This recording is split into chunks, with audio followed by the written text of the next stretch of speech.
Yung mga pato, oh, dyan sila kumain. Tapos may pato dun sa labas. Nagisa natin ang feeds. Yung isang maliit lumabas.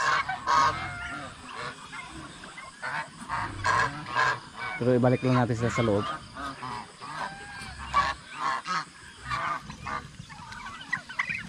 Yung mga pato. Yung maliit, oh, bumalik lang. Marami na po tayong pato dito. Lalo na pag mapisa yung mga itlog na napakaraming itlog. Sa isang petlogan lang. Nagsama-sama yung mga pato. Pero magaling naman maglimlim yung mga pato. Sa sunod na buwan, mukhang pwede naman tayo magkatay ng pato dito.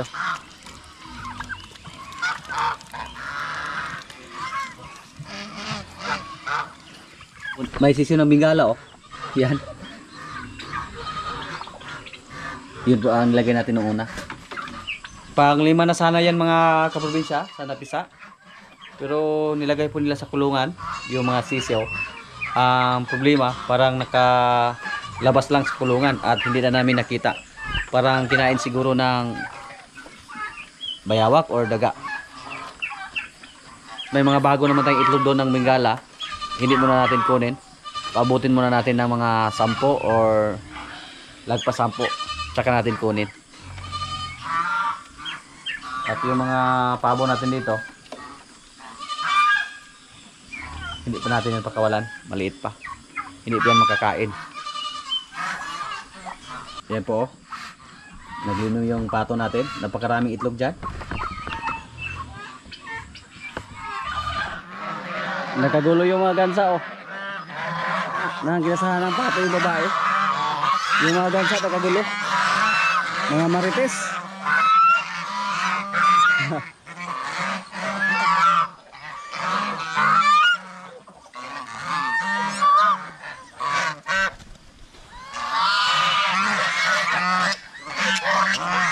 Yung mga gansa natin, malayo sila makalabas dito. At mahilig silang maligo din sa sapa. At update po tayo sa ating barako dito mga kaprobinsya. Good news po. Kasi naka-recover na siya at malakas siyang kumain. Noong una, mahina siyang kumain at 3 araw pa siya na hindi kumain. Inakalangan natin na hindi siya makasurvive. Buti na lang, nagamot natin agad siya. Parang may lagnat siya ba? Yung mga baboy natin dito, nakapuna. Yung mga beak natin. Nakapuna sila kahapon. At may isa tayong beak dito na mukhang alanganin yung katawan. Napakaliit. Hindi siguro siya makadidi. Pero yung mga kasama niya, mga malalaki yung katawan. Malaki sana mga kaprobinsya, oh. Pero pilay lang siya. Kaya pala siya namayat. Hindi siguro siya makadidi. Wala siyang lakas pag magagawa sila ng didi. Yan. Hindi siya makatayo ng maayos. At yung mga kapatid niya, oh, mga malulusog. Ngayon po ay ika-14 days sa ating mga biik. At turukan po natin sila mamaya ng iron. 2 beses po tayo magturok ng iron sa kanila. Ngayon po ang pangalawa. Yan. Yan po ang katawan ng ating mga biik na 14 days. Yung isa. Siguro yun po ang mapili sa may-ari ng barako. Pagkakuha yung lawas. 2 yung payat sa ating mga biik. Kasi yung isa pilay din. Babae at saka lalaki. Napakan sa kailang nanay. Paliguan natin yung ating mga inahin dito. Ito po, malapit na rin ito mga anak mga kaprobinsya. Huli lang ito na 1 buwan sa ating inahin dyan. At kitang kita naman natin sa kanyang katawan, oh. Sa kanyang tiyan na buntis. Tapos malaki na rin yung didi niya. Klarong klaro na may gatas na.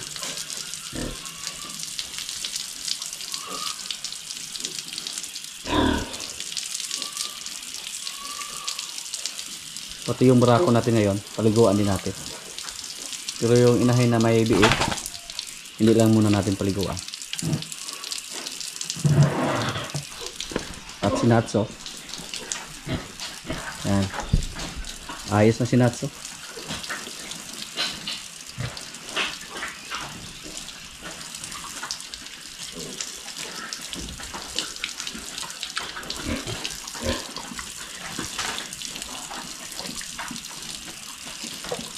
Napadidi na yung inahin natin mga kaprobinsya. Pahiran natin ng fish yung kanyang didi para maamoy ng kanyang mga biik. Mamaya na pag humiga na ng gusto. Yan. Tapos tulungan natin yung payat na biik. Tumayo siya.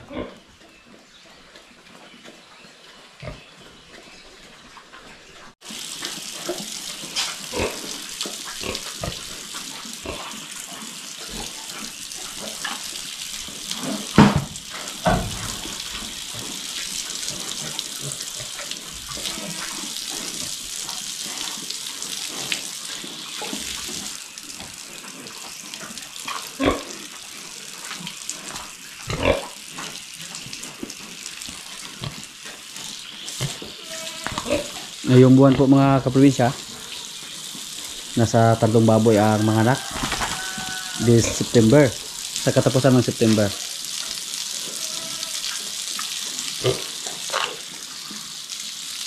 Ang susunod na may mga anak yung aming dumalaga. Ito po yung kasunod ng mga anak.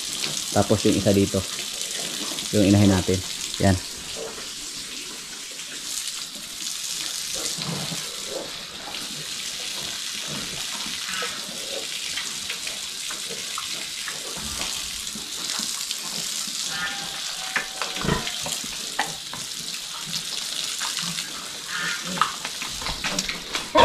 Yung isa dito,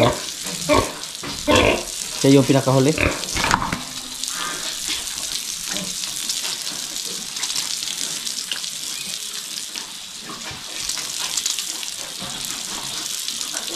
Humiga siya. Gusto niyang maligo.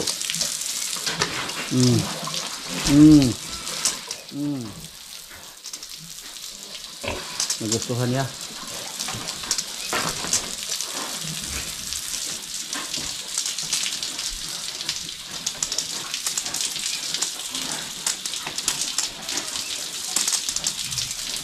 Naghulaan yung mga kasama natin dito kung ilan yung biik sa ating mga dumalaga ditong baboy, kasi mga maliit lang yung tiyan nila. May nagsabi na 8, may nagsabi ng 7, 9, walang nagsabi ng 12. Napakaswerte natin pag umabot sa 10 yung mga biik natin dito sa ating mga dumalaga, kasi first time pa nila.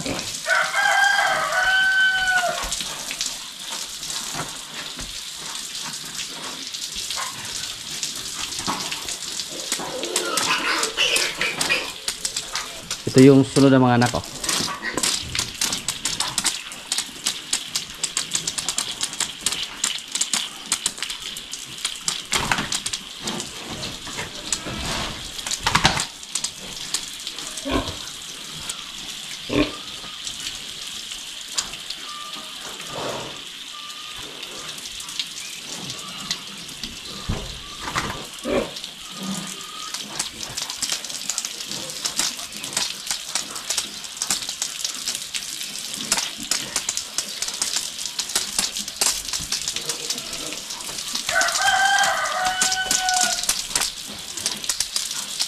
Sabi sa mga kasama dito, gumalaw na daw yung tiyan sa ating mga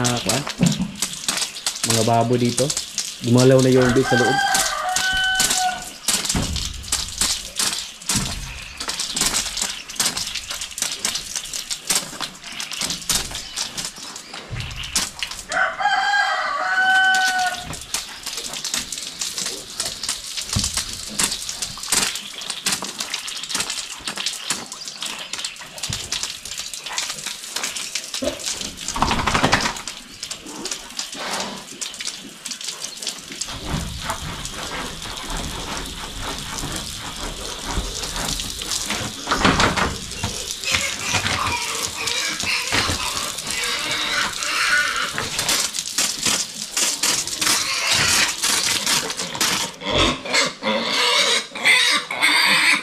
Buti na lang yung mga bake natin mga kaprobinsya. Hindi sila lumabas dito. Kasi hindi ko natin to sinaraduhan. Nakabukas lang to. Tumayo naman yung nanay. Oh. Gutom na yung mga anak niya. Yung inahin natin. Hindi lang natin pinaliguan.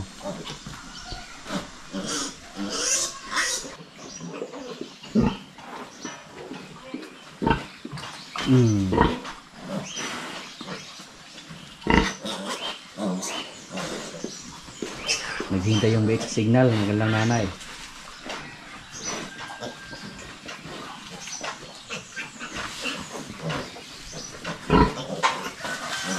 Bakit? Gutom na yung mga anak mo.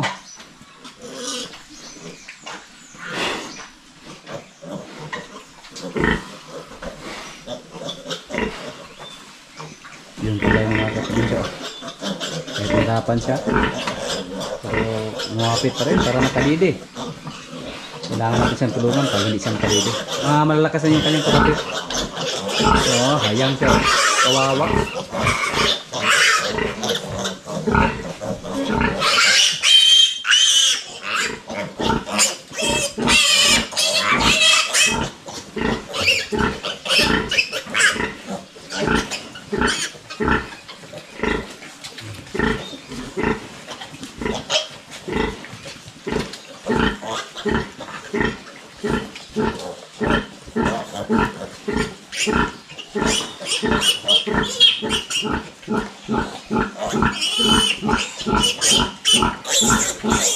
Ilalim.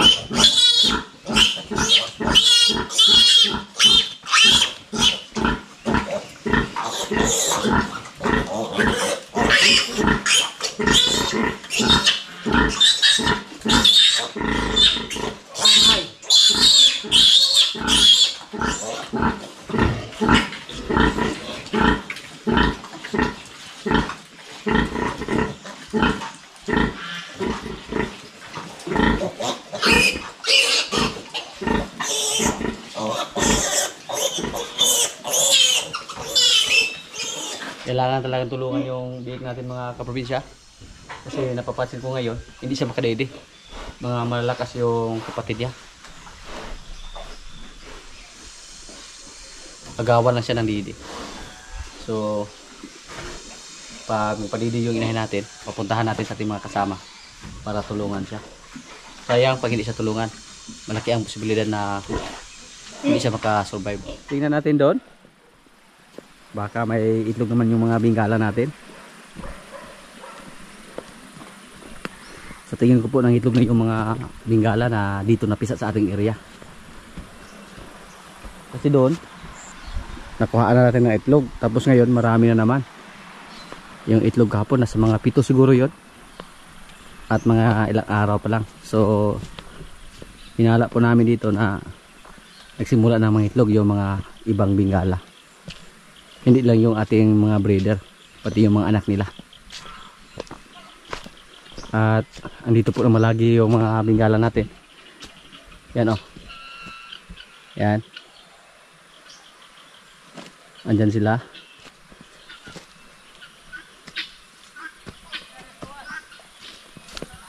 Dati po dito nang itlog yung bingala natin.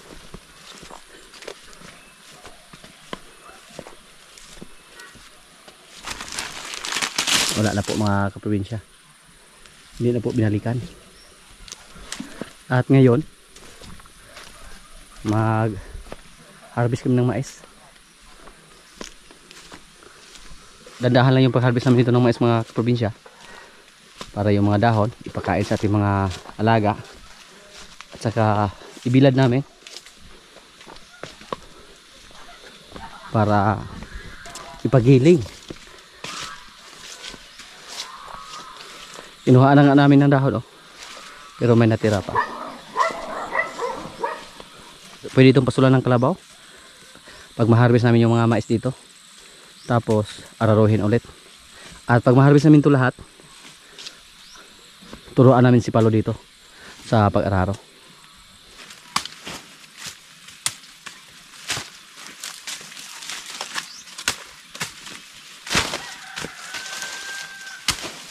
Dagko kay mga bulot ha? Ha? Dagko kay mga paklangan ba? Ambok ng god.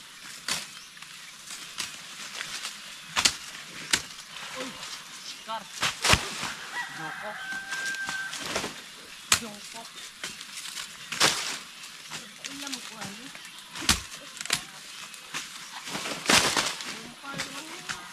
Agaw usta.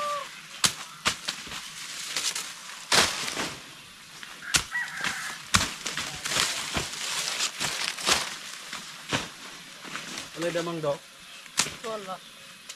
Kita ni tawag na niya ah. Bulokon wala man. Wa to Oscar. Sipo. Wala.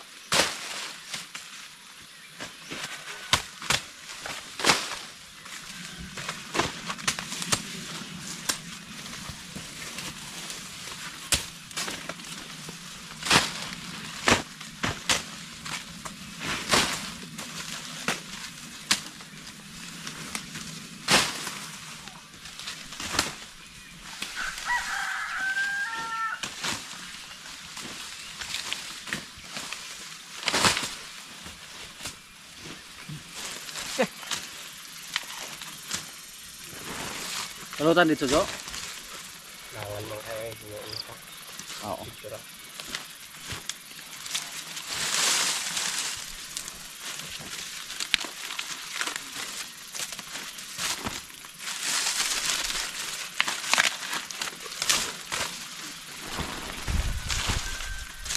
Puro mga malalaki yung bunga sa ating mais dito. Ang tawag po dito sa amin, pinuso.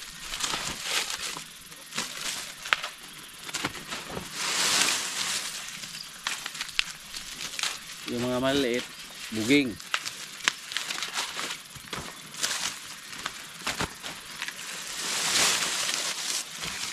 Doon na namin balatan sa kubo kasi mainit dito.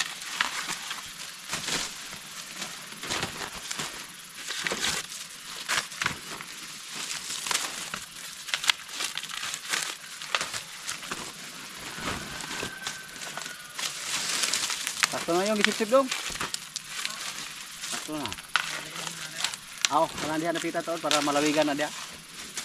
Siguro man gyud na imong lawig na to. Sap. Sa palawigan na to na dili. Ha? Inas mo ron? Rod, ay kalagi rod.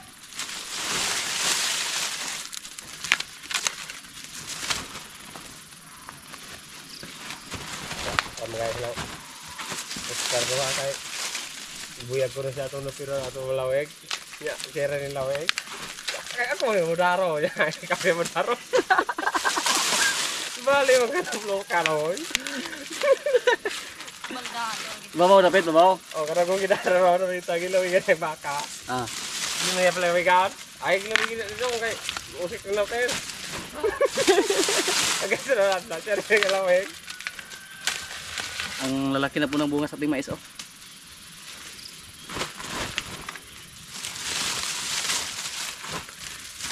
May pagkain na tayo sa ating mga alagang pato dito at saka pabo.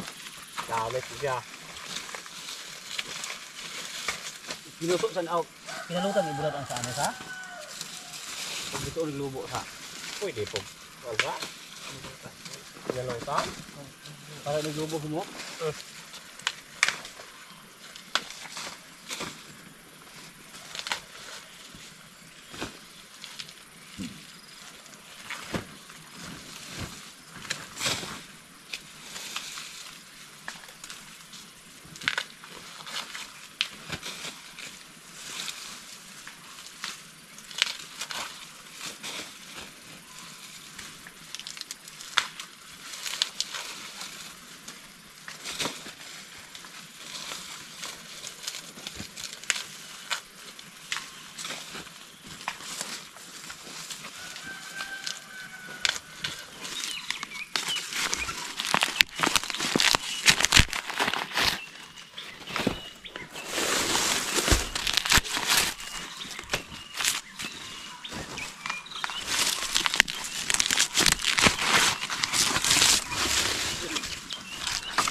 May iba din dito na kinaan ng daga. Oh.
May isang sako na kami na nakuha. Oh.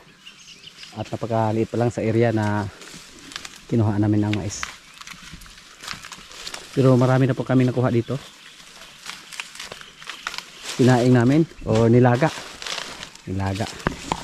Hindi ko alam kung ano yung insaktong termino dyan. Kasi mga Bisaya po kami dito. Sa Amua Sinunad. Halos lahat dito na mais, pinutulan na namin ang dahon. Yung sa dulo. Yan po.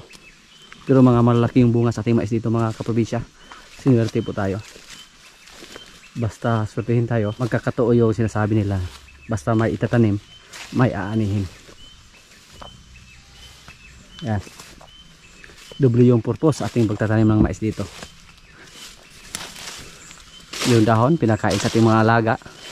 Tapos yung bunga, pinarvest namin para ipagiling yung bigas. Kami yung kumonsumo para sa amin.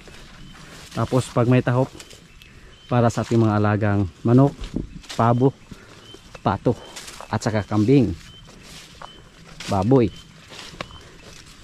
Yan. Pag ma-harvest namin to, ipararo natin agad ni Brod para taniman ulit.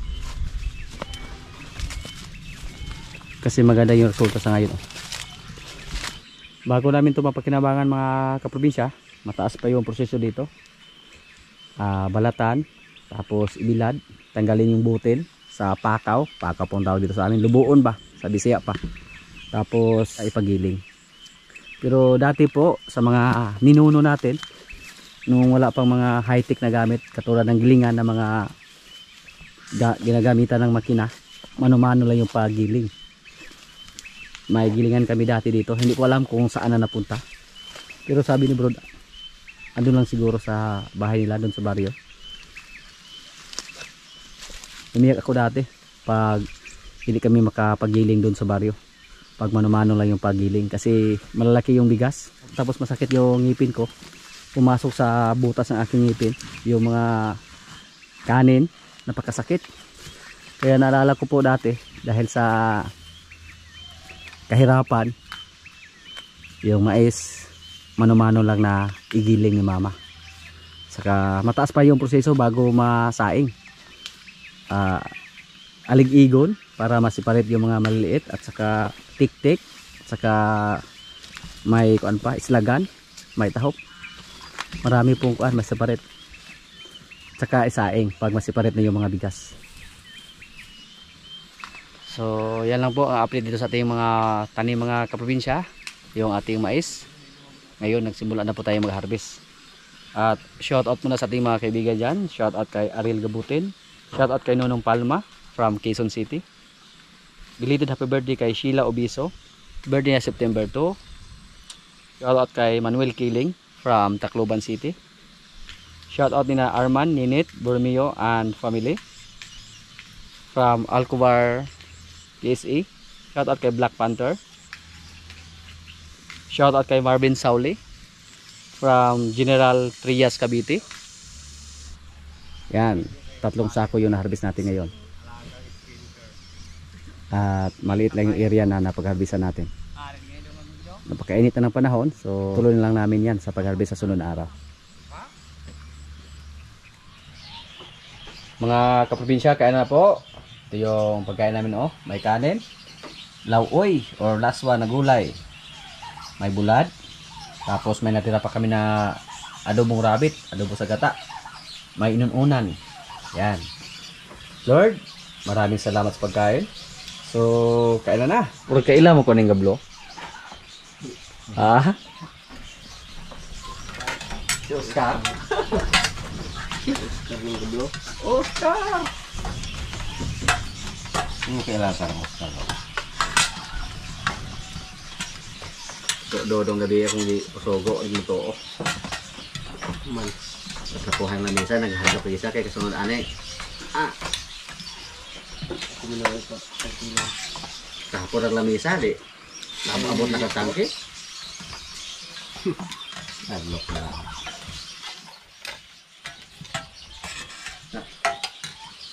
Halimot ka diyan. Alok naman siya kaysa kung kakuha na kami. Saksakan dodo, yung sunod tangke lo yung sunod. Ah, Nalok na lang. Kurawan siya to bro. kurawan. Kau mga singkarol. Singkarol.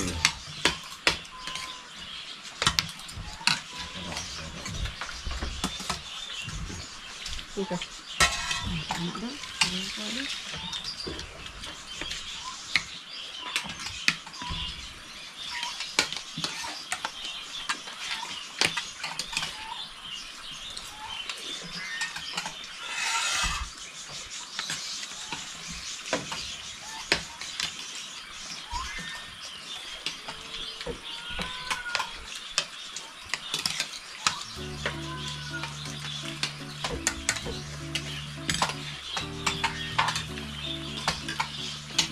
Mula dia dah. Saya tahu ada tu. Ah, sudah. Kayak gua tutup kayak sudah.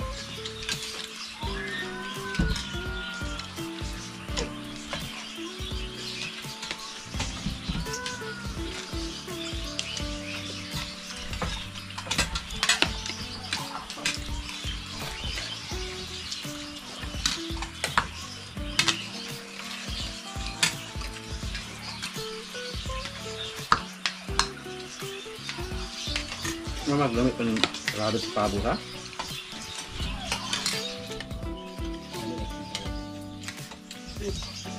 Parang yung papo. Wag yung pwede kami ng kami ng sabi. Huwag mo okay?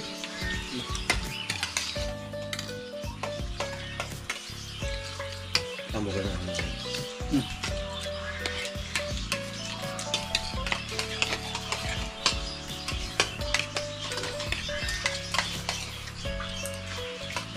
Pero di na balibalang Oscar.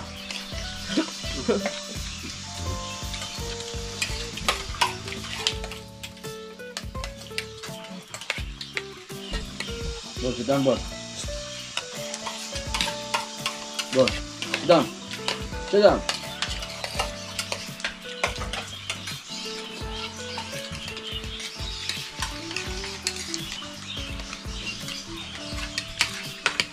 Isa ko nga gusto ko yung kapo. Ngayon, ba't itong batas kasli? Tumunan. Ang buta. Ang gibigas ito, Oscar. Oh, okay, ano? Hindi mo gibibira? Ito isa ako masal. Sa tulo to baliki, bro. Hindi nga ako yung nagkakala sa margat. Ang nga naludo na, batuan man babaw. Hindi nga madagan. Hindi nga, kahit pagman.